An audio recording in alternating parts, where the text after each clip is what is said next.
Black woman denied flight on her own private jet, pilot fired instantly when he learns the truth. The private terminal was unusually quiet that morning. Soft footsteps echoed across the polished marble floor as Amara Whitfield, a composed woman in her early 40s, walked toward the boarding gate. She wore a simple beige coat, no flashy jewelry, no designer labels screaming for attention. To most people passing by, she looked like just another well-dressed traveler. But appearances can be deceiving. Amara stopped in front of the gate marked Falcon X, Charter Flight 917. A sleek white private jet stood outside the glass windows, its tail gleaming in the sunlight. Her jet. She handed her documents to the gate desk calmly. "Good morning.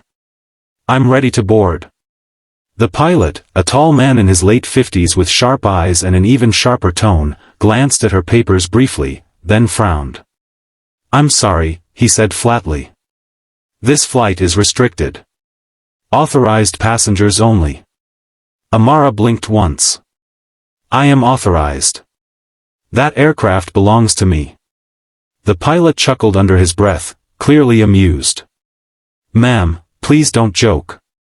This is a private jet owned by Whitfield Aerospace Holdings." "Yes," Amara replied evenly. "That's my company." The pilot's smile vanished, replaced by disbelief. "I've been flying private jets for 30 years, he snapped. "I know the owners. And you're not on the manifest." A few staff members nearby began to watch. A young flight attendant shifted uncomfortably. Amara kept her voice calm. "I don't need to be on a manifest for my own plane. I approve this flight personally." The pilot crossed his arms. "Listen, lady. I don't know who you think you are, but I'm not letting you on board without proper authorization." Something in his tone had changed, from professional to dismissive. Amara noticed it immediately. She took a slow breath. "May I speak to the operations manager, please?" The pilot scoffed. "Operations doesn't need to be bothered because someone wants to pretend they're a billionaire."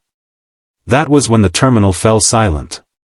Amara's eyes hardened, not with anger, but with something far more dangerous, certainty. "Very well," she said softly. "Then call your supervisor." The pilot hesitated, annoyed, but waved to a ground staff member. "Get security. This woman is causing a delay." Security arrived within minutes. Two officers approached politely but firmly. "Ma'am, is there a problem?" Amara turned to them. "Yes.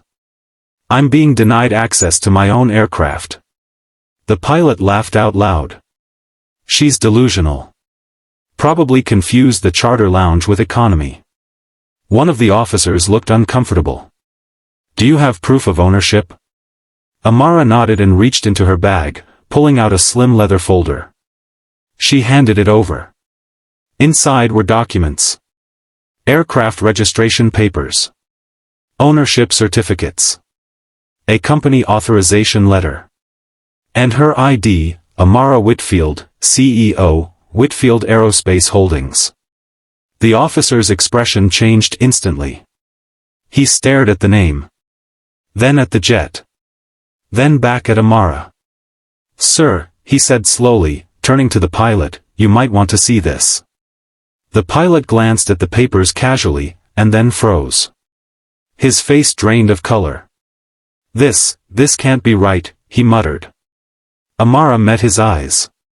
"Is my name familiar now?" The operations manager arrived moments later, breathless. "What's going on?" he asked. The officer handed him the folder. The manager's eyes widened. "Oh my God." He turned to Amara immediately, panic in his voice.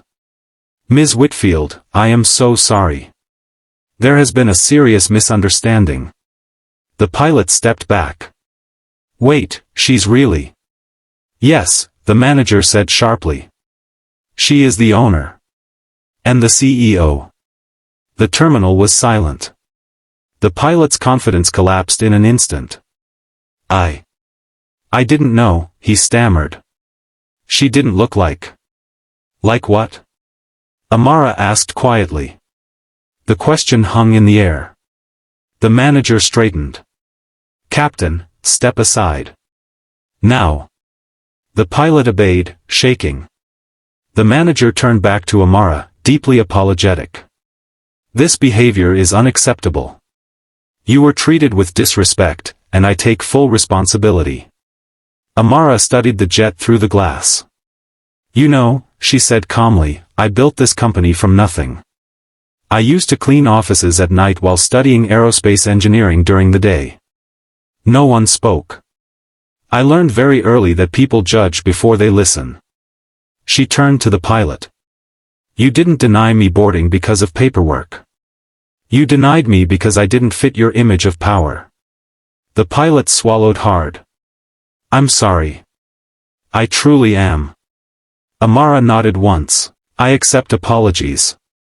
But actions have consequences. She turned to the manager.